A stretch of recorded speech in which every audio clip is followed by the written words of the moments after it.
아이고 여러분 반가워요. 반가워. 그래 그래. 그 일주일 동안 별일 없었어요? 그래 그래. 저번 시간 했던 거 이후에 또 그 추가적인 내용 얘기 해보도록 하겠습니다. 혹시 저번에 했던 거 다 기억나요? 저번 시간에 했던 거? 저번 시간에 이제 주로 어떤 얘기를 했어요? 바로 물질하고 그 에너지의 이동에 대한 얘기를 했었죠. 기억나죠? 아, 왜 아무 말도 안 해요. 그래서 이제 뭐냐면 바람이 어디서 어디로 분다고 했어요. 바람 어디서 어디로 불어요? 바로 내 마음에서 네 마음으로. 바람 어디서 어디로 불어요? 바로 고기압에서 저기압으로 분다고 했죠. 고기압은 어떤 상태예요? 그러니까 바람이라고 하는 건 이제 어떤 물질이 쌓여 있는 거예요? 바람이라고 하는 건 사실은 바람이 부는 건 사실은 누가 이동하는 거예요? 바로 이제 그 기체, 분자가 이동을 하는 거죠. 근데 이것도 어쨌건 물질이에요, 물질 아니에요? 이것도 물질이잖아요. 그러니까 이제 우리가 고기압이라고 하는 건 이 기체 분자가 어떻게 돼 있는 거예요? 많이 쌓여 있는 것이고, 저기압이라고 하는 건 그게 덜 쌓여 있는 거라고요. 그러면 우리는 뭐 약간의 물리 지식이나 약간의 지구과학 지식을 배우면 바람은 항상 어디서 고기압에서 저기압으로 불게 돼 있는 거죠. 무슨 말인지 알겠죠? 그래서 결국 뭐냐면 물질이 많이 쌓인 쪽에서 그렇지 않은 쪽으로 당연하게 이동한다. 그렇죠? 상식적으로 이동한다. 그다음 폭포수는 어디서 어디로 떨어져요? 폭포수는 어디서 어디로 떨어져? 항상 위에서 아래로 떨어지잖아요. 거꾸로 되는 경우는 없잖아. 항상 위에서 아래로 떨어지는데 그 위에서 아래로 떨어지는 것을 우리가 어떻게 해석하냐면 상류에 있는 물은 위치 에너지가 큰 거예요, 위치 에너지가 작은 거예요? 상류에 있는 건 위치 에너지가 큰 거고요. 하류에 있는 건 위치 에너지가 작은 거죠. 그럼 우리가 뭐 간단한 역학적 에너지 보존 같은 간단한 물리학만 배워도 어떻게 되는 거예요? 위치 에너지가 큰 쪽에서 작은 쪽으로 물질이나 에너지가 이동한 거죠. 무슨 의미인지 알겠죠? 그래서 이 전 우주는 항상 물질이 됐건 에너지가 됐건 많은 쪽에서 작은 쪽으로 이동하는 것이 상식이라고요. 무슨 말인지 알겠어요?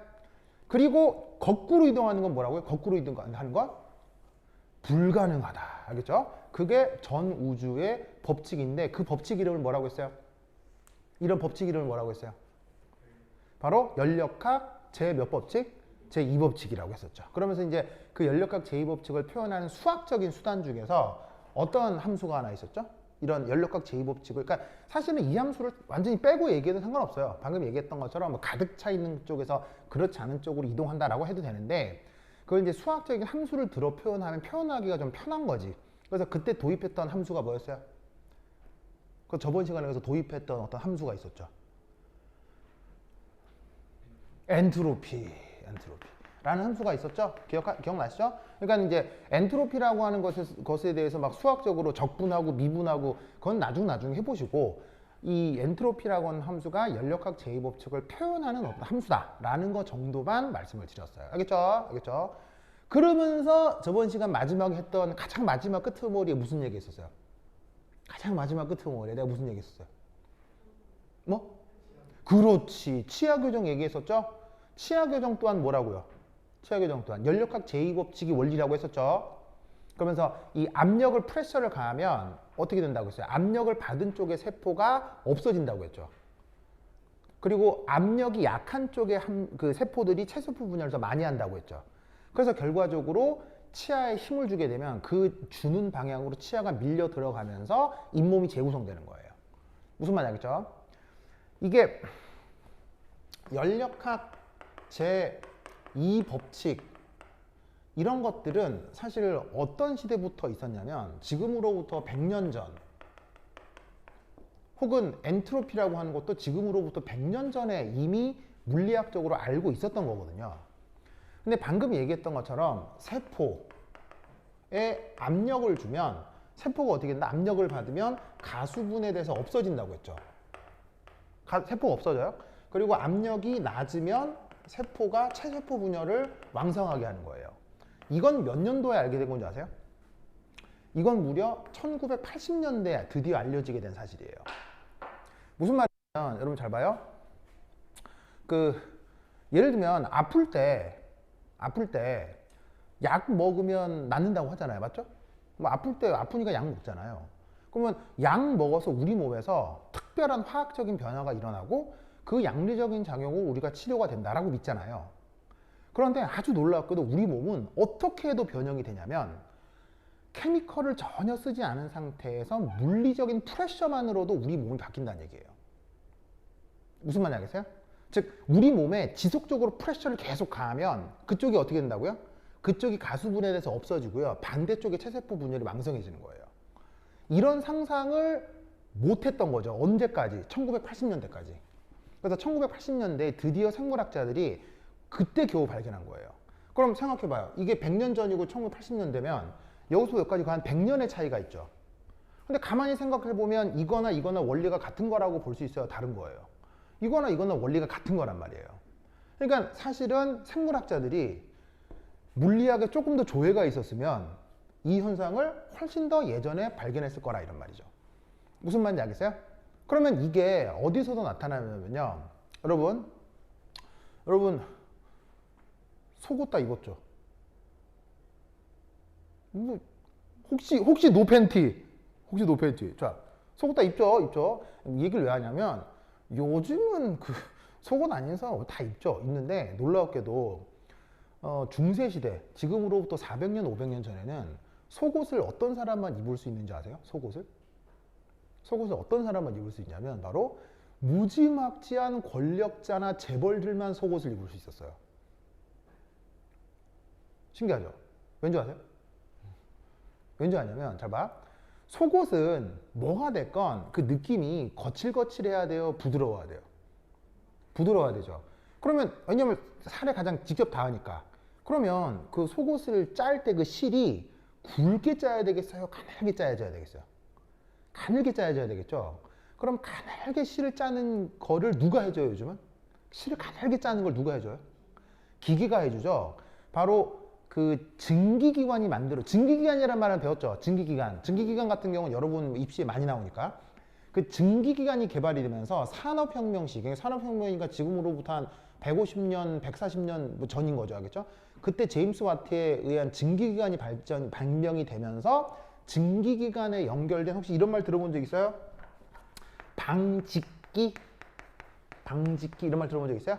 이게 뭐냐면 직물을 만들어내는 기계, 알겠죠? 그러니까 증기기관이 발명이 되면서 기계의 힘으로 드디어 얇은 실을 대량 생산할 수 있었다고요.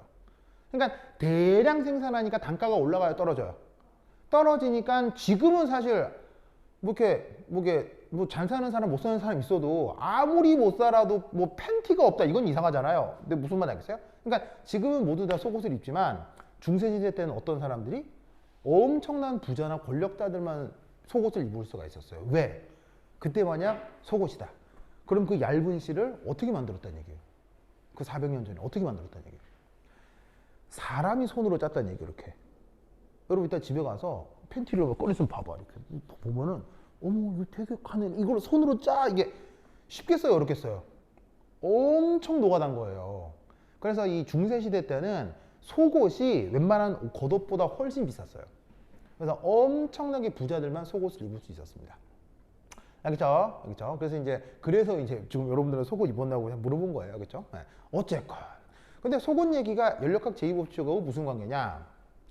여러분 이제 팬티를 입으면 이게 또 이게 운동 많이 해서 몸이 호리호리한 사람은 상관이 없는데 나처럼 이렇게 배가 이렇게 나온 아저씨들 이런 아저씨들은 팬티를 딱 입으면 이게 팬티가 이게 딱 속옷이 걸리는 라인이 있잖아요. 그러면 되게 놀라운 건요. 배는 나오고 궁뎅이는 있는데 팬티를 항상 입는 그 라인은요. 살짝 들어가 있어요. 자, 내 지금 무슨 말인지 알겠죠? 그거를 우리가 일상생활 용어로 팬티 라인이라고 하거든요. 팬티 라인. 근데 이제 운동을 많이 해서 몸이 호리호리한 사람은 그게 큰 게 아닌데 나처럼 이렇게 배 나오고 아유 힘들어 이런 사람은 이게 딱 속옷 입을 때 배는 나오는데 여기에 싹 들어가 있다고. 이유가 뭐겠어요? 팬티 라인 이 라인이 들어가 있는 이유가 뭐겠어요? 살이 싹 들어가 있는 이유가 뭐겠어요? 연력학 제2법칙이라고요. 무슨 말인지 알겠어요? 왜냐하면 속옷을 언제부터 입었겠어요? 40년 넘게 속옷을 입고 있었을 거 아니에요. 그럼 계속 그 자리에 이 옷이라고 하는 것이 끊임없이 계속 하루에 10시간 이상씩 계속 이렇게 프레셔를 가하고 있었을 거 아니에요. 그럼 그쪽은 체세포 분열이 잘 된다, 잘 안 된다? 잘 안 되기 때문에 세포가 잘 안 만들어져요. 프레셔가 가해지니까. 그러니까 아무리 뚱뚱하고 배 나오고 엉덩이 커도 그 팬티 라인이라고 하는 건 쏙 들어가는 이유가 연력학 제2법칙 때문인 거예요. 무슨 말 알겠죠? 그러니까 연력학 제2법칙이라고 하는 게 우리 주변에 엄청 흔한 거예요.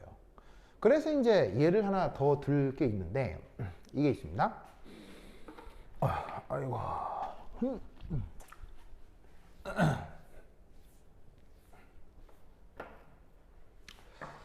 자,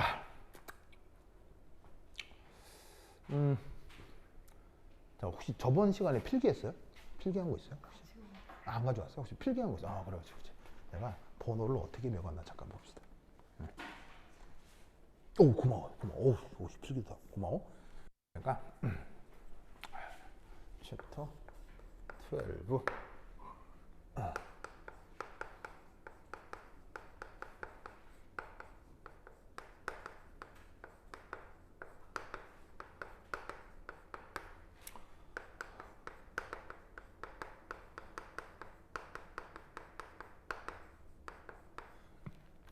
자, 여기서 엔트로피 한 다음에 저번 시간에 여기까지 했구나. 저번 시간에 이렇게 잠깐 복습을 하면 2.3의 고전 연력학적 정의라고 해서 엔트로피의 변화가 Q 오버 T 라고 하면서 그때 열량 변화를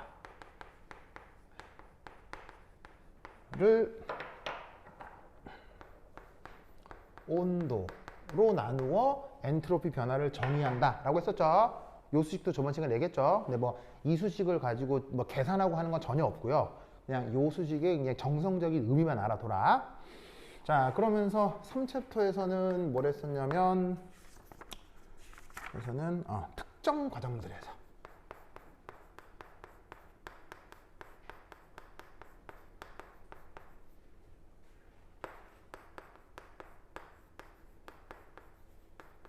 엔트로피 변화 계산 얘기를 했었고요.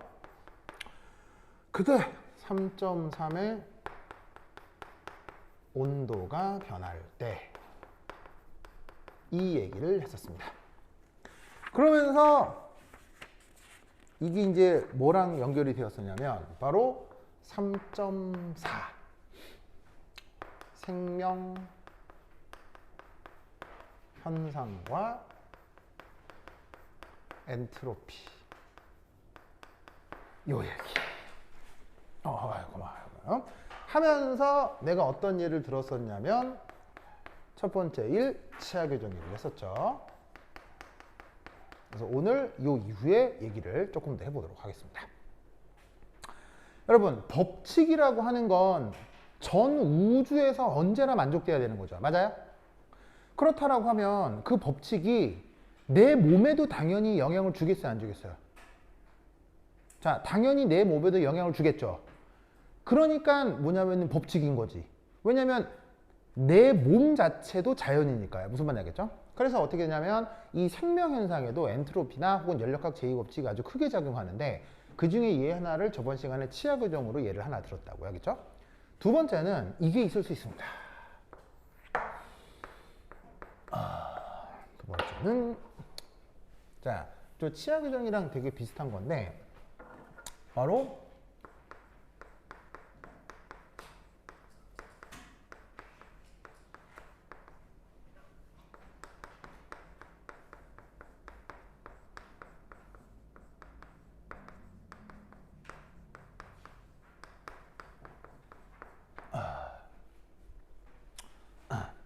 자, 사실 여기 이제 민간요법이라고 되어 있기 때문에 사실 아주 정식이라고 할 수 있어요? 야매예요. 여러분 야매라는 말 몰라요? 야매? 몰라요? 알죠? 야매. 이게 사실 야매야, 야매. 야매. 야매가 뭐 말이야? 야매가 뭐 말이야? 아주 공식적인 방법 말고 조금 벗어난 방법, 그렇죠? 그런 걸 우리가 야매라고 하잖아요. 사실은 이제 뭐 의사 선생님들이 뭐 이 방법 들으면 뭐랄까 좋아하진 않을 수 있는데 이 뭐가 있냐면 이런 게 있습니다. 이게 피부가 이렇게 매끈해야 되잖아요. 매끈해야 되는데 난데없이 뭐가 이렇게 톡 튀어나와 있을 수가 있어요. 이렇게. 그러니까 이제 내 피부가 매끈해야 되는데 사실은 100% 매끈한 피부를 갖고 있는 사람은 사실 없죠. 예. 그래서 중간에 보면 약간 이렇게 티끌도 있고요. 이렇게 튀어나온 것도 있고 막 그렇죠. 근데 그런데 이때 피부가 눈에 봐도 뭐 할 정도로 뭔가 약간 톡 튀어나와 있는 경우가 있을 수 있어요. 그럼 이게 보통은 뭐냐면요. 보통은 이제 과분화된 지방세포죠. 그래서 이제 지방세포가 살짝 좀 세포 분열을 좀 과도하게 해서 특정 부분에 잠깐 이렇게 튀어 올라와 있을 수 있어요. 그런 거 우리가 일종 뭐라고 부르냐면 혹이라고 하는데 사실은 저런 혹은 굉장히 위험한 신호일 수도 있어요. 무슨 신호? 네, 암일 수도 있습니다. 그렇기 때문에 사실은 원래 내 피부에 아무것도 없었는데 갑자기 뭐가 뿅 생겼잖아요. 그러면 암일 수도 있기 때문에 의사의 진단을 받아보는 게 사실은 제일 좋습니다. 무슨 말 알겠죠? 네. 근데 이제 뭐 사실 암의 확률이 그렇게 높지는 않기 때문에 옛날 그냥 저 있는 거 그냥 뭐 어떻게 하면 없애지? 할 때 만약에 얘를 없애자고 해서 칼로 뚝 잘라버리면 어떻게 되겠어요? 칼로 뚝 잘라버리면 피가 줄줄 날 거 아니에요. 이게 생살인데 무슨 말이야? 살이 이게 올라와 있는데 툭 잘라버리면 피가 줄줄 날 거 아니에요. 그러면 피 나는 건 좋아 안 좋아? 안 좋잖아. 그럼 이때 저거 어떻게 떼게? 옛날에 다 이렇게 했어요. 6.25 나고 이럴 때 그 예전부터 조선시대 다 이렇게 했어요. 저거 어떻게 떼게? 정답. 바로 이렇게 해줍니다. 얘를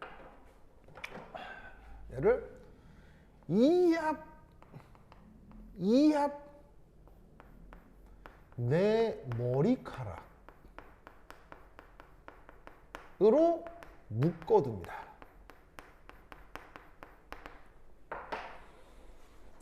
수많은 실이 있는데 왜 또 내 머리카락으로 묶을까요?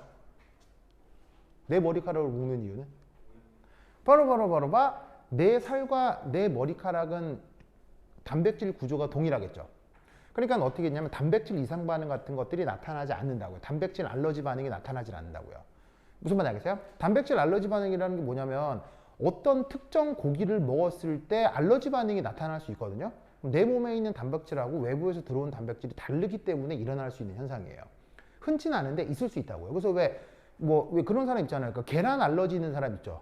계란 먹으면 왁 토하고 막 새빨갛게 막 발진 나오고 뭐 이런 사람 있잖아요. 그런 것처럼 단백질 이상 반응이 있을 수 있거든요.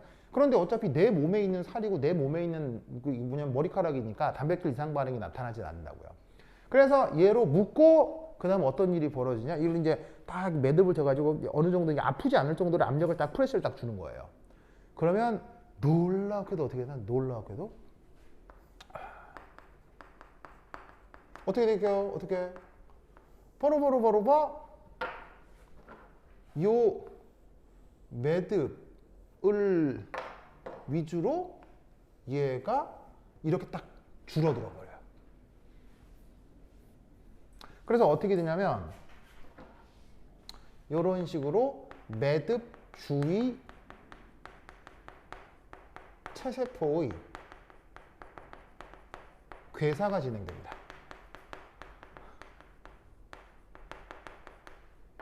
딱 묶어주면 어떻게 된다? 자, 프레셔를 가하는 거죠. 그러면 묶어준다는 얘기는 이런 식으로 이압 압력을 가한다.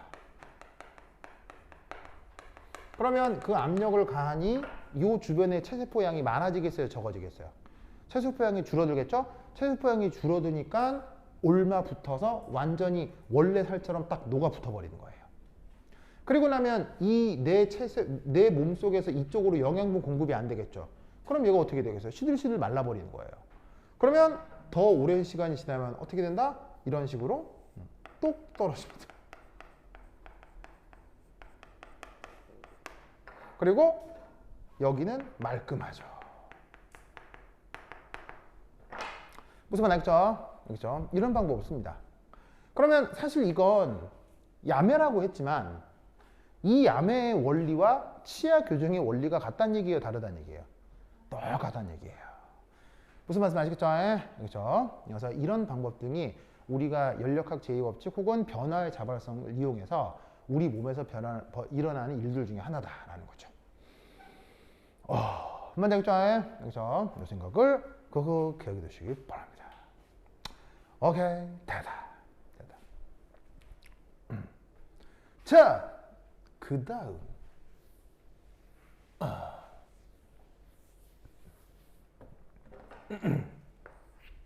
짜잔, 퀴즈. 자, 이런 질문을 한다고 칩시다. 먹지도 마시지도 않고 영원히 살아있는 생명체는 존재할 수 있나요?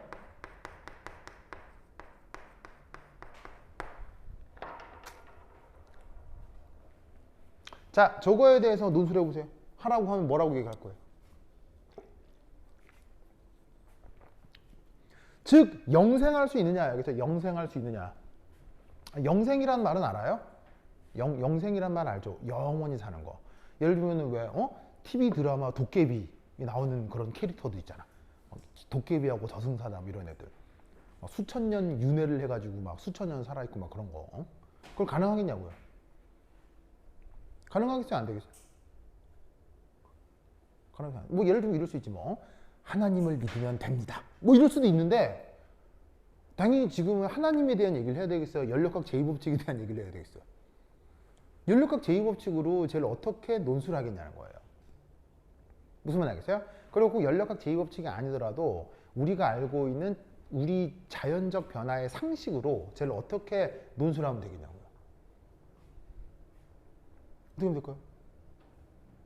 떠오르는 말 없어요? 어떻게 하면 될까요?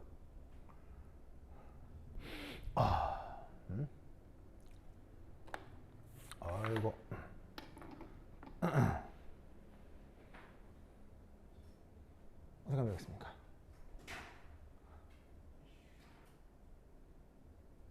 자, 이렇게 됩니다. 자, 우선 첫 번째. 여러분, 기본적으로 생명체는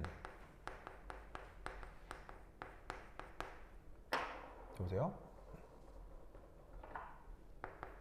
생명체는 기본적으로 열린 개예요? 아니면 닫힌 개예요? 생명체는 열린 개예요? 닫힌 개예요? 열린 개죠. 왜냐하면 생명체는 끊임없이 먹고 끊임없이 배출하잖아요.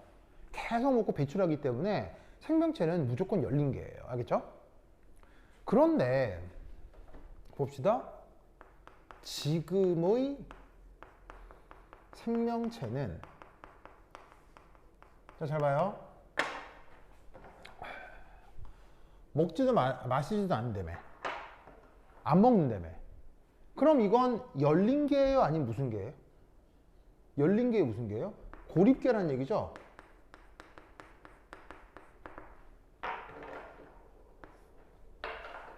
무슨 말 알겠어요? 아무것도 받아들이지도 않고 아무것도 내뱉지도 않는다는 얘기인 거예요.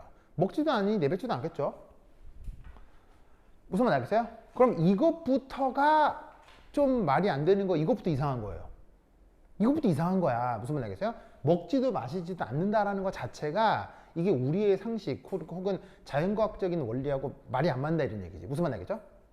자, 그럼 이때 여기에서 이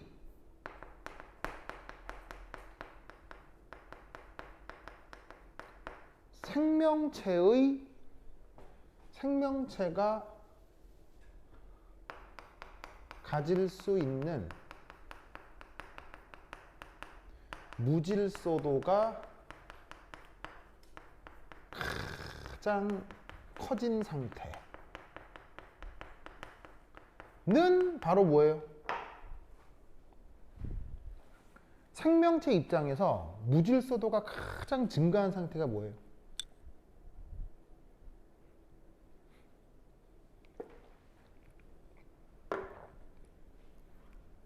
생명체 입장에서 무질서도가 가장 증가한 거. 생명체 입장에서 가장 다양한 상태로 존재할 수 있는 상태. 생명체가 이 상태가 되면 가장 다양한 상태로 존재할 수가 있어요. 뭐예요? 상상이 안 돼. 생명체가 가장 무질서도가 큰 상태. 엔트로피가 가장 큰 상태. 이게 뭐예요? 크게. 생명체. 뭐 사람이건 동물이건 박테리아건 뭐건 얘네들이 이 상태가 됐을 때 엔트로피가 제일 커진 상태예요. 가장 무질서해진 상태예요. 기체예요? 기체예요? 그러니까 얘가 기체가 되는 거지. 너무 이상하잖아. 자, 생명체가 많이 놀랐어요? 그래. 미안해요. 미안해요. 그래. 난 자기가 기체로 있기는 원하지 않아요. 그렇죠? 하여튼 그래요. 자, 생명체가 가장 엔트로피가 큰 상태가 뭐예요? 정답. 바로 죽은 거예요. 죽은 거라고요. 왜죠? 죽어버리면 어떻게 되죠? 죽으면 어떻게 돼요? 죽으면은 죽은 걸로 그냥 온전히 그대로 있어요? 아니죠. 죽어버리면 생물 시간에 배운 것처럼 분해자들에 의해서 분자 상태 혹은 원자 상태로까지 분해가 돼서 어떻게 되죠? 전 우주로 다 분산되죠. 뭐 우주까지는 못하더라도 전 지구로 분산되죠. 즉 내 몸을 구성하던 녀석들이 존재할 수 있는 가장 다양한 상태. 그게 죽음이에요. 무슨 말 알겠어요? 그래서 생명의 가장 무질서도가 커진 상태는 바로 뭐다? 죽음이다. 무슨 말 알겠죠? 죽은 거라고요. 그럼 잘 보세요. 지금 이 이상한 생명체는 고립계죠. 근데 무질서도가 가장 커진 상태는 죽음이죠. 그러면 연력학 제2 법칙에 따르면 어떻게 돼요? 고립계의 무질서도는 계속 어떻게 해야 된다고 저번 시간에 얘기했었죠? 계속 커져야 된다고 했어요? 줄어들어야 된다고 했어요? 계속 증가한다.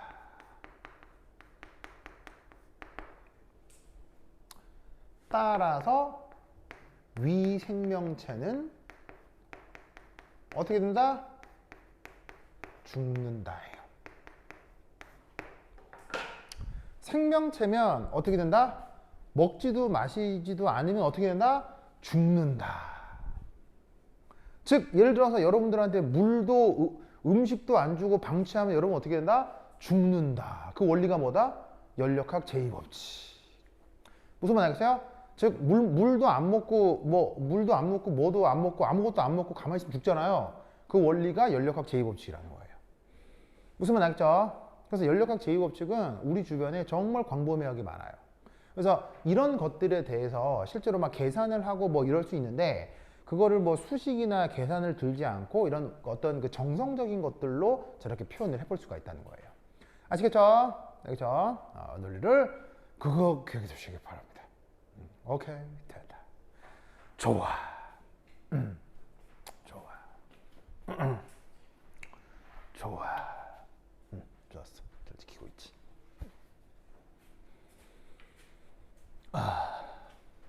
그러면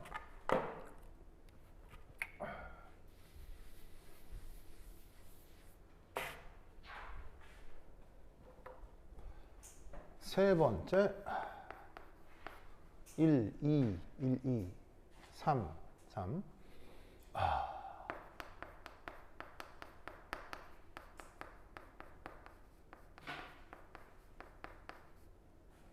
장수하는 방법. 자, 그럼 어떻게 하면 오래 살 수 있을까요? 하나님 만나서 영생할 수도 있는데 하나님 말고 연력학 제2법칙 관점으로 오래 사는 방법. 지금 어떻게 하면 오래 살 수 있을까요? 어떻게 하면 오래 살 수 있을까요?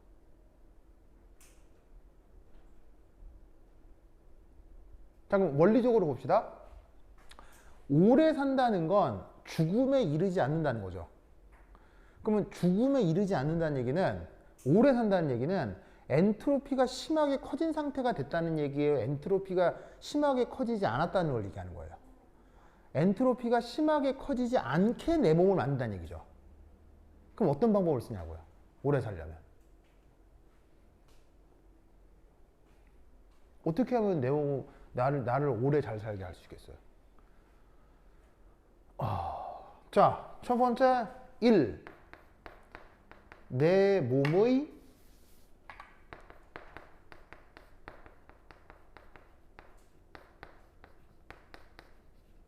엔트로피가 크게 증가하지 않게 만드는 거예요.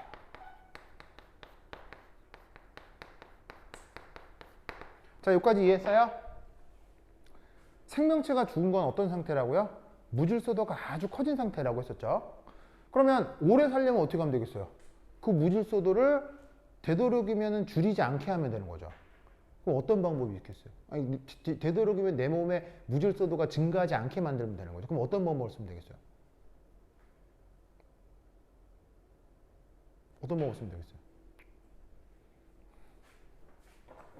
바로 두 번째 이 방법을 써주면 되는 겁니다.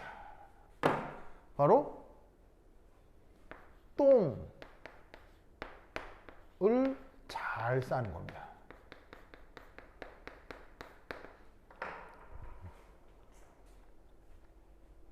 똥 알아요? 똥? 똥 알죠? 똥. 왜? 저 똥 되게 좋아하네. 그래? 똥. 여러분 오늘도 똥 싸고 왔어요? 똥 싸고 왔어요? 자, 여러분 보세요. 똥이라고 하는 것. 당연히 얘는 무질서도가 아주 작은 상태예요? 무질서도가 매우 큰 상태예요? 똥이라고 하는 건. 무질서도가 또 이제 엔트로피 작은 거예요?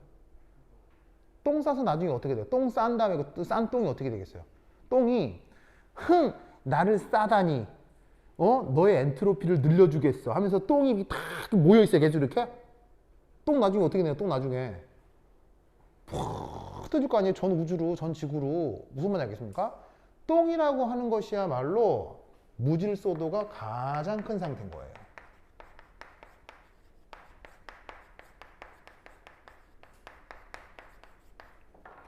오줌을 잘 싸는 것도 마찬가지고요. 똥 싸고 오줌 싸는 걸 우리가 배설이라고 하잖아요. 배설을 통해서 내 몸에 있는 것들을 외부로 방출함에 의해서 결국 내 몸 안의 무질서도는 증가하겠어요? 역으로 감소하겠어요? 똥을 바깥쪽으로 배출하는 만큼 내 몸의 무질서도가 감소하겠죠. 그러면 죽음으로 이를 때까지 시간을 좀 지연시킬 수가 있다고요. 무슨 말인지 알겠어요? 그러면 역으로 잘 보세요. 내가 똥을 잘 못 산다. 그럼 이 말은 무슨 말이겠어요? 똥을 잘 못 산다. 그럼 이 말이 무슨 말이겠어요? 그 사람은 오래 못 산다는 얘기예요. 무슨 말인지 알겠어요? 물론 생명이나 수명이라고 하는 건 굉장히 요인이 다양하기 때문에 그래서 몇 년을 더 산다, 몇 년을 못 산다 이거는 얘기하기가 어려워요. 하지만 원래 자기 몸에 주어져 있는 어떤 수명이 있을 거 아니에요. 그것에 대해서 자기 몸에 비해서 똥을 못 싸게 되면 자기 몸에 허용된 수명보다는 훨씬 빨리 죽게 된다는 얘기예요. 무슨 말인지 알겠어요? 그러니까 똥 잘 싸는 게 인생 사는데 중요하겠어요? 안 중요하겠어요? 엄청나게 중요합니다. 무슨 말인지 알겠어요? 엄청나게 중요합니다. 그러니까 혹시 여기서도 아침에 똥을 잘 못 싸요 이런 사람이 있을 수 있어요. 그럼 우리가 소위 변비라고 하잖아요. 근데 변비를 이렇게 단순하게 치부하지 마시고요. 연력학 제2법칙 관점에서 변비는 굉장히 중요한 겁니다. 굉장히 무서운 질환인 겁니다. 알겠죠? 그러니까 만약에 이제 변을 잘 못 본다. 뭐 똥이 잘 안 나온다 이럴 경우에, 뭐 쉬가 잘 안 나온다 이럴 경우에는 배설을 잘 할 수 있도록 몸의 조건을 바꿔주는 게 좋아요. 무슨 말인지 알겠죠? 뭐 먹는 걸 바꾸건 운동을 바꾸건 뭐 생활 습관을 바꾸건 무슨 뜻인지 알겠죠? 그래서 그게 연력학 제2법칙이 얘기하는 우리 몸의 중요한 변화의 상황이다 라는 것을 그거 기억해 주시길 바랍니다. 알겠죠? 알겠죠? 오케이 자다. 오케이 자다. 그러면 여기 줄게요. 여기 줄게요. 여기 준다. A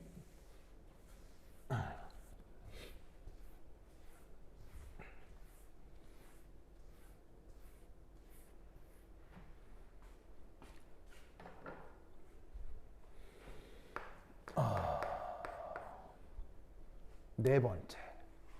자, 이 얘기가 이제 거의 마지막이 될 텐데 생명체와 엔트로피의 관계.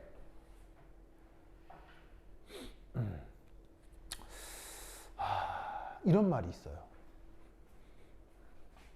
여러분 이성 알아요? 이성? 뭐 감성과 이성 뭐 이런 거 있잖아요. 이성은 인간에게 이성이 있어 없어요? 이성적이다 할 때 그 이성 있어 없어요? 있죠. 그럼 당연히 그 이성은 인간에게 이성은 왜 있는 거예요? 인간에게 이성은 왜 있는 거예요? 바로 교회 다니면 그 신부님이나 목사님이 말씀해 주시죠. 인간의 이성은 하나님이 주신 거죠. 맞죠? 맞죠? 맞죠? 그런데 저 이성을 연력학 제2법칙으로 정의한 철학자가 있어요. 그래서 저 이성을 물리학적으로는 어떻게 정의하냐고. 이성이란 생명체가 몸의 피로를 줄이기 위해 행동하기 위한 전략입니다. 저게 연력학 제2법칙을 통한 이성의 정의입니다. 이성 하면은 혹시 여러분 학교 윤리 시간에 이성과 관련된 되게 유명한 철학자가 있죠. 누구? 학교 윤리 시간에 배웠을 텐데 칸트라는 철학자가 있죠. 교과서에 나오잖아요. 교과서에 실천 이성 비판 뭐 그런 게 나오잖아요. 뭐 이렇게 나와요. 그래서 뭐 칸트가 독일 사람인데 뭐 그 사람이 몇 년 전에 뭐 이성을 어떻게 정의하고 막 대빵 어려운 말 나오거든요. 그럼 그거 읽으면 뭔 말이야, 하도 어려운 말인데 그 이성을 칸트가 아니라 어떤 물리학자가 저렇게 정의했어요. 물리학자가. 그 물리학자 이름이 뭐다? 엄청난 양반입니다. 바로 이름이 좀 재밌어요. 화이트헤드라는 사람이에요. 이름이 흰머리 아저씨예요. 알겠죠? 그래서 뭐 풀네임이 버틀란트 화이트러셀인가? 뭐 이런데 하여튼 이름이 버틀란트 아닌가? 하여튼 성이 화이트헤드야. 그래서 그 집안 사람들은 다 머리가 하얀가 봐. 알겠죠? 그래서 성이 화이트헤드인데 저 화이트헤드라는 사람은 원래 영국 사람이에요. 영국 사람인데 원래 어디에 있었던 사람이냐면 옥스퍼드대 물리학과 교수였어요. 그럼 여러분 옥스퍼드 되면은 우리 일반인들도 옥스퍼드 대는 들어서 알잖아요. 그럼 거기 좋은 대학이 있어요? 나쁜 대학이 있어요? 좋은 대학이겠지. 거기 물리학과 교수면은 공부 많이 한 사람이 있어요? 조그만 사람이겠어요? 엄청난 사람이겠죠? 그분이 나이 60세가 넘어서 할아버지 때 미국 하버드 대학으로 옮겨요. 그래서 이제 60세 때 하버드 대학으로 옮기면서 과를 철학과로 바꿔요. 그래서 60세 이후에 하버드에서 철학과 교수로 이제 재직을 하거든요. 그때 그 양반이 이런 말씀을 하셨어요. 그래서 20세기 서양 철학사에서 굉장히 유명한 어떤 변화인데, 여러분 이 말 자체가 지금 쉬워요? 어려워요? 말 자체가 쉬워요? 어려워요? 어려워요? 근데 여러분들이 나한테 배운 걸로 다 이해할 수 있어요. 자 보세요. 여기 첫 번째 어떤 말이 하나가 나오냐면 피로란 말이 나와요. 자, 첫 번째 1.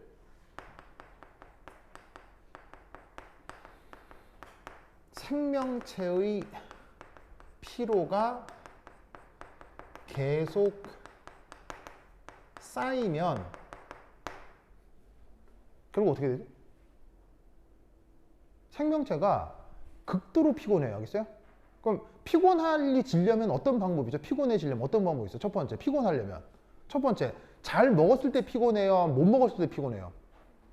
못 먹었을 때 피곤하죠? 그 다음, 잘 잘 때 피곤해요? 못 잘 때 피곤해요? 못 잘 때 피곤하죠? 그럼 잘 봐. 잘 먹지도 못해. 너무 덥거나 너무 추워. 그 다음 잠도 잘 못 잤어. 그게 계속되면 어떻게 돼요? 죽어. 쌓이면 죽는다예요. 어렵게 생각하지 마세요. 알겠죠? 쟤는 아주 생물학적이고 물리학적인 표현이에요. 인문학적인 표현이 아니고요. 생물학적이고 물리학적인 표현이에요. 즉, 생명체의 필요가 계속 쌓이면 죽어. 그러면 생명체 입장에서는 죽는 게 좋아, 싫어? 싫지? 그러면은 여러분도 생각해봐. 여러분 입장에서 죽는 게 싫어, 죽는 게 좋아? 죽는 게 싫지? 그걸 물리학적으로 어떻게 표현한다? 내 몸 안에 있는 무질서도가 증가하는 걸 우리는 싫어한다고요. 누구나. 그게 어떤 식으로 나타나냐면 기분이 나빠지는 걸로 나타나요. 여러분 배고프면 기분 좋아요, 나빠요? 배고플 때 기분 좋아요? 기분 나쁘잖아요. 그 다음 잠 조금 자면 기분 좋아요, 나빠요? 기분 나쁘잖아요. 그 다음에 추우면 기분 좋아요, 나빠요? 기분 나쁘잖아요. 그 다음에 너무 더워도 기분 좋아요, 나빠요? 기분 나쁘잖아요. 그게 다 무슨 신호란 얘기예요? 무슨 신호란 얘기야? 내 몸의 엔트로피가 증가한다. 내 몸의 무질서도가 증가한다는 내 뇌의 신호라고요. 무슨 말 알겠어요? 그러면 여러분들은 그 기분 나쁨이 딱 인식이 되면 그 기분 나쁨을 강화하려고 해요? 그 기분 나쁨을 없애려고 해요? 여러분 졸리면 더 졸려야지 이래요? 어떻게 해요? 졸리면 어떻게 해요? 자야 되잖아. 그 다음 배고프면 더 참을 거야! 너 어떻게 배고프면 어떻게 해야 돼? 먹어야지. 알겠어요? 그러면 너무 추워. 그러면 에이 더 추워야지. 너 어떻게 추우면 어떻게 돼? 다시 따뜻해져야 되지. 그러니까 그 기분이라고 하는 게 뭐냐면 내 몸의 엔트로피가 증가하게 생겼으니까 그 내 몸의 엔트로피가 증가하는 것을 역으로 되돌리라는 얘기예요. 무슨 뜻인지 알겠어요? 그러면 생각해봐. 내가 지금 목이 말라서 기분이 나빴어. 그러면은 에이 너 목이 말라야지 하고 물을 안 먹어. 이거는 이성적인 행동이에요, 바보 같은 짓이에요? 무슨 말인지 알겠어요? 목이 말라서 저기에 있는 물을 먹었어. 무슨 말 알겠어요? 이건 이성적인 행동이에요, 비이성적인 행동이에요? 그걸 이성이라고 정의하는 거예요. 무슨 말인지 알겠어요? 즉 내가 졸리면 잘자리를 찾아가고 배고프면 먹을 걸 찾아가고, 그리고 사실은 잘자리를 찾아가거나 먹을 걸 찾아갈 때 난관이 많을 수 있죠. 뭐 지금이야 뭐 먹을 게 뭐 넘쳐나지만 예를 들어서 20만 년 전 구석기 시대라고 해봐요. 그러면 사실은 그때는 먹는 게 큰 문제거든요. 근데 먹지 않으면 죽는 게 당연하기 때문에 그 먹기 위해서 인류는 어떻게 하는 거예요? 사냥도 하고 채집도 하죠. 그것을 위해서 도구도 만들죠. 사실은 먹는 거 하나도 굉장히 큰 문제였던 거예요. 그러니까 내가 저기에 있는 사냥을 해서 저 녀석을 잡기 위해 내가 도구를 만드는 행위, 그런 게 다 이성이라고요. 왜 도구를 만드냐는 거예요. 내 몸의 피로를 줄이기 위한 거라고요. 무슨 뜻인지 아시겠죠? 알겠죠? 그래서 어떻게 된다? 생명체의 피로가 계속 쌓이면 죽는다. 그러면 어떻게 돼? 그 피로와 무질서도를 줄이기 위해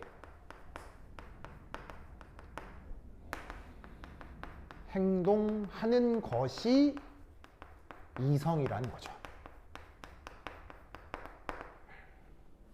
무슨 뜻인지 아시겠죠? 알겠죠? 예를 들면 이런 거예요. 아까도 얘기했듯이 목이 마르면 물을 먹는다. 뭐 이런 거예요. 그러면 이 말 뜻 아시겠어요? 이 말 뜻 아시겠어요? 알겠죠? 그러니까 윤리학 책에 칸트가 한 말을 해설한 것보다 훨씬 받아들이기 쉬운 말이에요. 무슨 말 알겠죠? 그러니까는 저번 시간부터 이제 기출문제 어떤 걸 보고 있었어요? 기출문제. 예를 들면은 잉크가 똑 떨어져서 확산이 된다거나 그 다음에 따뜻한 걸 잡았더니 열이 이동했다거나 뭐 그런 얘기들을 하다가 여기까지 발전되어 온 거죠. 즉 물에다가 잉크를 떨어져서 확산되는 것에 대한 원리나 목이 말라 물을 먹는 것의 원리나 같다 다르다 똑같다는 얘기예요. 무슨 말 알겠죠? 알겠죠? 이 논리를 기억해 두시라. 그렇다면 이때 여기서 우리는 뭘 할 수도 있다? 바로 인간이 아니어도 이성이 있다는 얘기죠.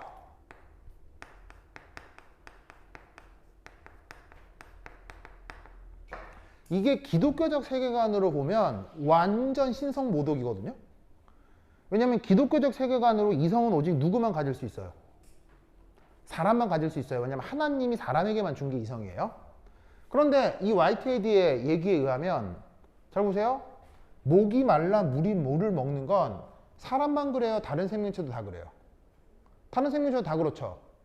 우리가 본능이라고 하는 건 역시 이성의 한 요소라는 거예요. 무슨 말인지 알겠어요? 어디까지나 화이트헤드 혹은 연력학 제2법칙 관점에서 이건 다시 말씀드리면 기독교적 세계관으로는 틀릴 수 있어야겠어요? 다른 말인 거예요. 즉 기독교적 세계관으로는 아닌 건데 연력학 제2법칙이나 화이트헤드의 주장에 따르면 이렇게까지 생각할 수가 있다는 얘기예요. 무슨 말인지 알겠죠? 그래서 이제 사실은 여러분 그 기출문제들을 보면 별의별 기상천외한 데서 이게 소스들을 가져오기 때문에 이제 또 관련해서 또 이제 내가 하나 얘기를 해드리고 싶은 게 있는데 한 4, 5년 전에 발간된 책 중에서 이런 책이 있어요. 제목이 되게 쌈박해요. 제목이 They Know예요.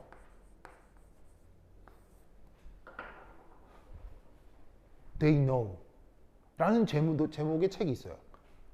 그들은 안다. 그들은 안다.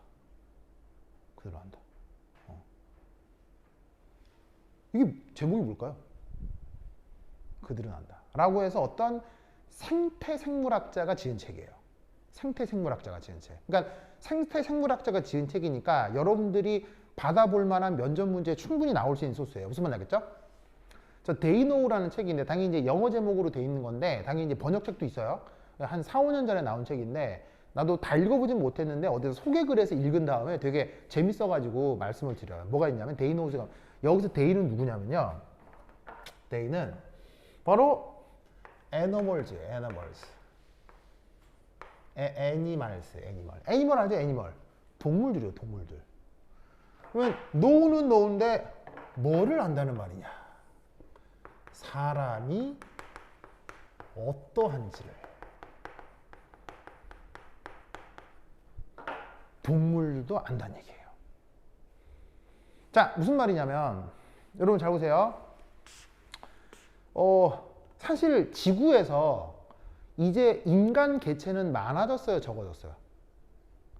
무지막지 많아졌잖아요. 사실은 단일 개체 중에 이렇게 전 지구에 60억이나 뿌리 내리고 사는 생물체는 존재하지 않아요. 무슨 말이냐? 이게 체중이 7, 80kg 이상 나가는 이런 생명체가 전 지구에 60억 개체 이상 있는 생명체는 사실 인간밖에 없는 거예요. 무슨 말인지 알겠어요? 그렇다면 여러분 잘 봐. 내가 산에 그냥 운동하러 갔어요. 그럼 우연찮게 이렇게 조금 동산에 가도 우리나라 이제 자연 환경이 좋기 때문에 거기서 고라니 같은 거 뛰어다니는 거 알죠? 고라니 실제로 본 사람. 고라니가 뭔지는 알죠? 이게 사슴 비슷하게 생겼는데 사슴은 아니고 좀 우는 소리가 좀 웃긴 녀석이에요. 왁왁 이렇게 우는 애 있거든요. 고라니라는 동물이 있는데 우리나라에만 거의 대부분 서식하는 녀석이에요. 희한하게도 그 고라니가 전 세계적으로는 멸종 위기종인 거 아세요? 전 세계적으로 멸종 위기종인데 우리나라에만 모여 있어요. 그래서 우리나라에만 억수로 많아요. 억수로 많아. 근데 전 세계적으로는 멸종 위기종이야. 왜 그런지 사실 모르겠는데 여하튼 그래서 동산에 가면은 고라니 푹 뛰어다닌다고요. 그럼 좀 잘 봐. 잘 봐.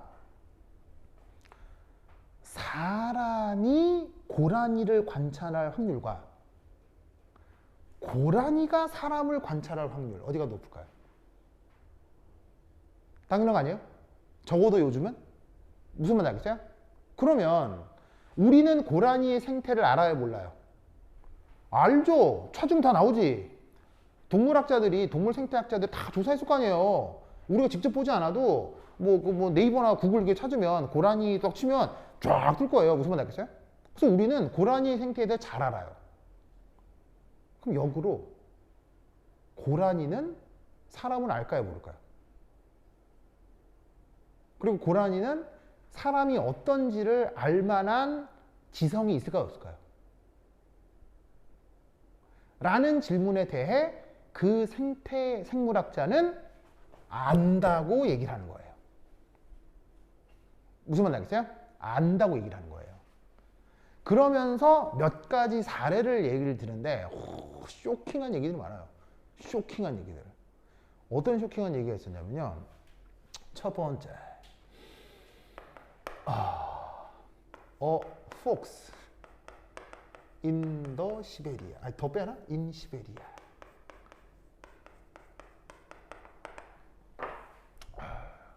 그래서 그 책에 나온 어떤 예시예요. 실제로 이제 목격담인데 어떤 목격담이냐면 시베리아 평원에 살고 있었던 어떤 여우 한 마리가 있었대요. 여우. 근데 그 여우가 막 주변을 놀다가 우연찮게 아주 그냥 애석하게도 사람이 버리고 간 유리병에 머리가 딱 끼인 거예요. 이렇게 머리가. 그러면 잘 생각해봐. 그럼 그 여우 입장에서는 머리가 끼었잖아. 머리가 끼인 상태로 가만히 있으면 어떻게 됐어 이제? 못 먹지. 못 먹잖아. 먹을 수도 없고 마시지도 못하잖아. 그럼 이대로 가만히 있으면 얘는 사는 거야, 죽는 거야? 그러니까 이제 그런 이제 객과나 고양이과 동물들은 이렇게 조그만 틈이 있으면 이렇게 막 미집고 들어간 이런 본능들이 있거든요. 그러다 보니까 이제 뭔가 유리병 같은 거 버려졌을 때 이렇게 뭐지 하다가 이렇게 널 들어갈 때는 쑥 들어갔는데 뺄 때는 이게 안 빠지는 거야. 그럼 그게 걸렸어. 이게 목에 걸렸어. 이게 유리병 이렇게. 그러면 그 상태로 두면 얘는 어떻게 돼? 죽지. 죽는 거 아니야. 그런데 그 문제를 여우 커뮤니티에서는 해결할 수 있어 못해. 못한다는 걸 여우도 알아볼라? 철저하게 안다는 얘기예요. 그래서 그 여우는 어떤 행동을 취하게 해요? 어떤 행동을 취하게 해요? 바로 놀라웠게도 시베리아 벌판에 나 있는 시베리아 횡단 고속도로가 있어요. 이제 구소련 시대 때부터 이제 그 사람들을 동원해 가지고 그 넓은 시베리아 평원에 이 딱 고속도로 하나를 낸 게 있거든요. 딱 도로 하나만 있어요. 거기에 그 여우가 그 도로 한 중간에 탁 서 있는 거야, 이렇게. 얘는 뭘 알아요? 거기로 누가 지나다닌다? 사람이 지나다닌다. 그리고 사람이 뭘 할 수 있다? 이걸 빼줄 수 있다라는 걸 아는 거예요. 대신 그 여우는 뭘 걸었겠어요? 목숨을 걸어야죠. 왜냐하면 사람은 이걸 빼줄 수도 있지만 나를 잡아다가 껍질을 벗겨가지고 시장에 내다 팔 수도 있죠. 무슨 말인지 알겠어요? 그것까지 여우는 알까요, 모를까요? 안다고요. 왜? 아까 얘기했잖아요. 인간이 여우를 관찰하는 것보다 여우가 인간을 훨씬 더 많이 관찰했다고요. 아니, 그러니까 여우가 인간을 훨씬 더 많이 관찰했기 때문에 인간이 얼마나 극악무도한지도 여우는 다 알아요. 그래서 보통의 경우 야생동물들은 사람 옆에 와요, 안 와요? 그래서 야생동물은 사람 옆에 와요, 안 와요? 절대로 안 와요. 알겠어요? 그리고 여러분, 바다에서 최강 포식자가 누구예요? 바다의 최강 포식자. 바다에서 가장 최고의 포식자. 먹이 피라미드 가장 꼭대기 있는 게 누구예요? 바다에서. 바다에서 먹이 피라미드 꼭대기 있는 애들. 바로 범고래예요. 범고래 아세요? 범고래는 IQ가 80이 넘어요. 그리고 집단 행동을 해요. 그래서 범고래는 백상아리도 다 잡아먹고요. 고래도 다 잡아먹어요. 저 범고래는 바다에서 최강 포식자고 엄청난 스피드와 파워. 아시겠죠? 바다에서는 따라갈 자가 없어요. 가장 무서운 놈이에요. 그리고 기본 체중이 500kg에서 1톤. 괴물이에요, 괴물. 알겠어요? 근데 체중이 500kg에서 1톤이 나가는데 IQ가 80이 넘어요. 무슨 말인지 알겠어요? 그리고 알려진 바에 의하면 범고래 집단에는 언어가 있어요. 자기들끼리 언어가 있어서 집단 사냥을 해요. 그런데 이 범고래가 절대 공격하지 않는 게 있어요. 누구다? 범고래가 모두 다 공격하는데 먹으려고. 근데 이 대상은 절대 공격하지 않아요. 뭐다? 휴먼이에요. 사람은 어떤 이유에서 절대 공격하지 않아요. 이걸 당연히 범고래한테 물어볼 수는 없죠. 얘 범고래야? 넌 왜 나를 안 무니? 이렇게 물어볼 수는 없잖아. 그런데 우리의 예상은 이거예요. 인간을 공격했다간 전멸할 수 있다. 라는 걸 이 집단이 아는 거예요. 왜? 인간이 그간 바다에서 해온 걸 많이 봤을 거거든요. 무슨 말 알겠어요? 인간이 개체 하나는 별게 아니지만 인간 하나를 잘못 공격했다가 인간이 집단적으로 역공을 해오면 우리는 전멸이다. 라는 걸 얘들은 너무 잘 아는 거예요. 그래서 IQ가 높은 애들이기 때문에 절대 누구는 건들지 않는다. 인간은 건들지 않아요. 근데 이 범고래가 한번 인간을 공격한 적이 있어요. 어디서? 바로 범고래 쇼 아쿠아리움에서요. 그 아쿠아리움에서 돌고래 쇼, 범고래 쇼 하는 거 아세요? 돌고래 시켜서 돌고래 팍 나가지고 막 사람들 막 하고 쇼하는 거 있잖아요. 거기서 5년 동안 학대당하던 범고래 하나가 사육사를 물었어요. 이제 이건 뭐겠어요? 이 범고래는 약간 이제 멘탈 나가신 거예요. 거기서 이제 정신 나간 거예요. 그러니까 뭐냐면 이건 내가 이 인간을 공격하고 말고의 문제가 아니라 이 범고래는 그 좁은 공간 안에 5년 동안 갇혀서 이게 멘탈이 미친 거예요. 그런 경우가 아니면 범고래는 절대 인간 공격하지 않아요. 그래서 이제 그때 그 사육사가 이제 물려서 죽었거든요. 왜냐면 한 번 썩 물면은 썩 거기가 쑥 없어져 이렇게. 무시무시한 놈이 알겠어요? 예, 그러니까 이제 뭐 하여튼 무슨 말 알겠죠? 예, 하여튼. 그래서 범고래가 절대로 사람을 공격하지 않는 것도 범고래가 뭐가 있기 때문이다? 이성이 있기 때문이다라는 거예요. 그러니까 이 여우는 어떻게 되겠어요? 사람이 얼마나 극악무도한 것도 알지만 사람이 뭐를 할 수 있는지도 아는 거예요. 그래서 그 도로에 딱 서 있는 거예요. 이렇게 아무것도 안 하고 가만히 서 있는 거예요. 근데 하필 그때 군사훈련을 마치고 거기를 러시아 군대가 지나가고 있었어요. 이게 그 러시아 군대 영상 찍은 거예요. 그래서 러시아 군대가 딱 지나가다가 거기 또 탱크하고 보병하고 쭉 가는데 갑자기 거기 길을 한 중간에 여우가 떡 서 있는데 거기 유리 끼고 있어. 너무 이상하잖아. 그래갖고 뭐지? 여우가 도망가지도 않고 안 도망가는 여우는 더 이상하잖아. 그래서 뭐지? 해서 봤더니 얘가 뒤로 쓰고 있는 거야. 그래서 야 뭐냐 해가지고 병사 하나가 가서 여기 잡아가지고 이렇게 뿡 빼준 거예요. 그리고 탁 놨더니 걔가 푹 갑자기 팍 도망가지 됐습니까? 팍 도망가면서 그 숲속으로 돌아가기 전에 탁 보고 탁 도망가는 거예요. 무슨 말인지 알겠어요? 즉 화이트헤드의 논리에 의하면 누구도 이성이 있다? 무슨 말인지 알겠죠? 그런 예시들이 아주 많이 나와 있어요. 그래서 그런 책 중에 하나가 바로 데이 노우예요. 그래서 사실 이거는 생태생물학자 입장에서는 그냥 어떤 관점으로 쓴 거겠어요? 생태생물학자 관점에서는 동물에게도 이성적 행동이 나타난다 라는 관점으로 쓴 책이지만 화이트헤드의 이론과 아주 절묘하게 맞아떨어지는 거죠. 그러니까 이 사람은 화이트헤드의 이론을 생각하지 않았을 수도 있어요. 근데 실제로 자연에서 이런 현상들이 엄청나게 많이 관찰이 되거든요. 그래서 뭐 비슷한 것도 뭐 이런 거예요. 여러분 그 고래 있잖아요. 고래. 사실은 그 범고래 말고요. 그냥 고래도 억수로 무서운 거 아세요?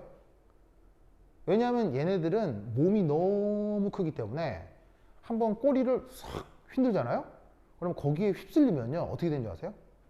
살이 갈갈이 찢겨요. 물살에 휩쓸려서. 그 정도로 힘이 천하장사예요. 그러니까 사실은 고래 같은 경우는 사람을 먼저 공격하지는 않지만 절대로 고래 옆에는 함부로 가시면 안 돼요.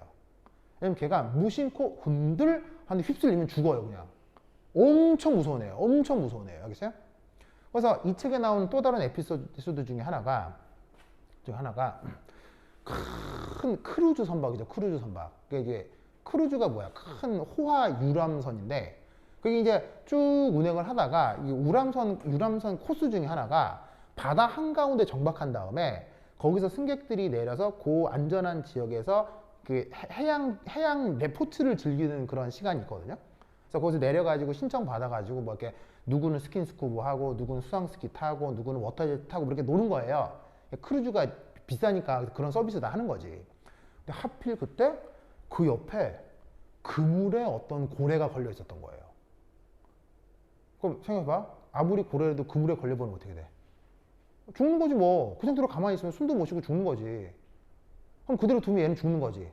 그래가지고 크루즈 승객들이 그 배에 있는 그 승무원들한테 요청을 한 거죠. 고래 좀 구해달라고. 근데 아까도 말씀드렸지만 고래는 안전한 동물이에요. 극도로 위험한 동물이에요. 극도로 위험해. 알겠어요?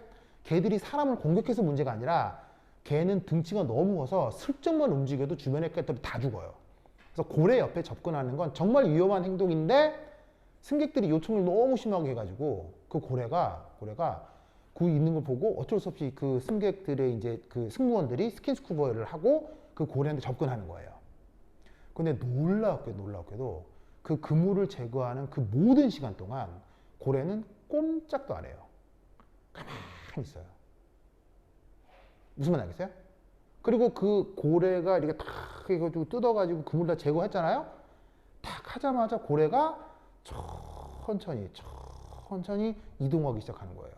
쭉 이동해가지고는 사람들로부터 쭉 떨어진 상태에서 거기서 고래쇼를 해요.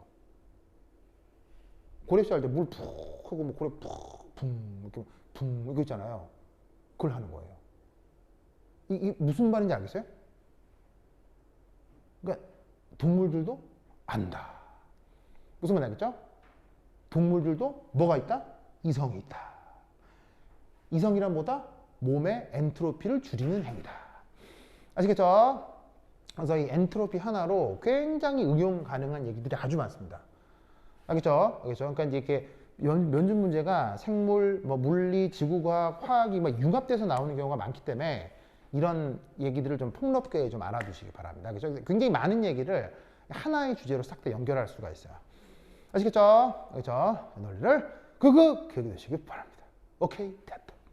엔트로피 끝. 자, 그 다음은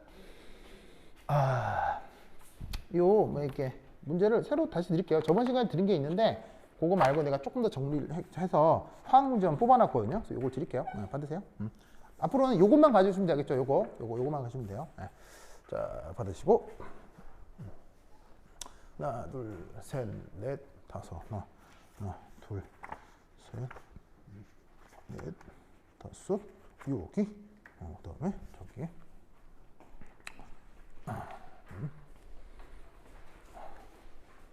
다다. 여기. 그렇지 않니? 이쪽에. 이렇게. 다다. 여기서 엔트로피 얘기는 이렇게 마무리하도록 하겠습니다. 자, 그 다음에 이제 앞으로 이제 나눠드린 요거 위주로 설명을 하겠어요. 요거에 이제 필요하면 보조자료 나갈 거고요. 숙제 좀 나갈 거고요. 그 다음에 요거를 기준으로 이제 설명을 쭉 할 테니까 요거하고 이제 필기 노트 하겠죠. 그거를 기본적으로 가져오시면 됩니다. 자, 그래서 이제 지금 한 게 바로 이제 1페이지, 2페이지에 나와 있는 내용이지. 무슨 말 알겠죠? 1페이지, 2페이지에 나와 있는 요 내용이고요. 자, 그 다음 3페이지. 한번 보도록 하겠습니다. 3페이지. 찾았나요? 3페이지 찾았죠? 여기 이제, 그 다음 뭐가 있느냐. 바로 상태 변화에 대한 얘기입니다. 무슨 변화? 상태 변화. 이게 상태 변화도 그 중등교과 과정에서 말이 생각이 안 나요. 상태 변화도 이렇게 이제 물리학적으로, 생물학적으로, 화학적으로, 지구과학적으로 공통된 얘기들이 많거든요. 그게 지금 엮여서 나오고 있는데, 자, 여러분들 인원 체크를 좀 하라고 하더라고요. 볼펜 좀 빌려줄래요? 볼펜? 땡큐. 자, 오늘 보자. 길태환, 태환이. 그다음에 김지안, 그다음에 김태현, 태현. 문가영, 가영. 박안쿡, 안쿡이. 양휘찬, 휘찬. 오윤수, 윤수. 우상욱, 상욱이. 이지유, 지유. 그다음에 윤재현, 윤재현. 그다음에 강리원, 리원이야. 자기 이름 안 불렀다. 자기 이름. 그래서 하나, 둘, 셋, 넷, 다, 여, 일곱, 여덟, 아홉, 열. 오케이. 하나, 둘, 셋, 넷, 다, 여, 일곱, 여덟, 아홉. 아이고, 또 하나, 둘, 셋, 넷, 여, 일곱, 여덟, 아홉, 열하나? 하나, 둘, 셋, 넷, 다, 여, 일곱, 여덟, 아홉, 열. 아, 오케이, 오케이. 오케이, 됐습니다. 자, 그러면 이후에 이제 요 물질의 상태 변화 얘기를 할 건데, 요거부터 한 10분 쉬었다 하도록 하겠습니다. 화장실 갔다 오세요.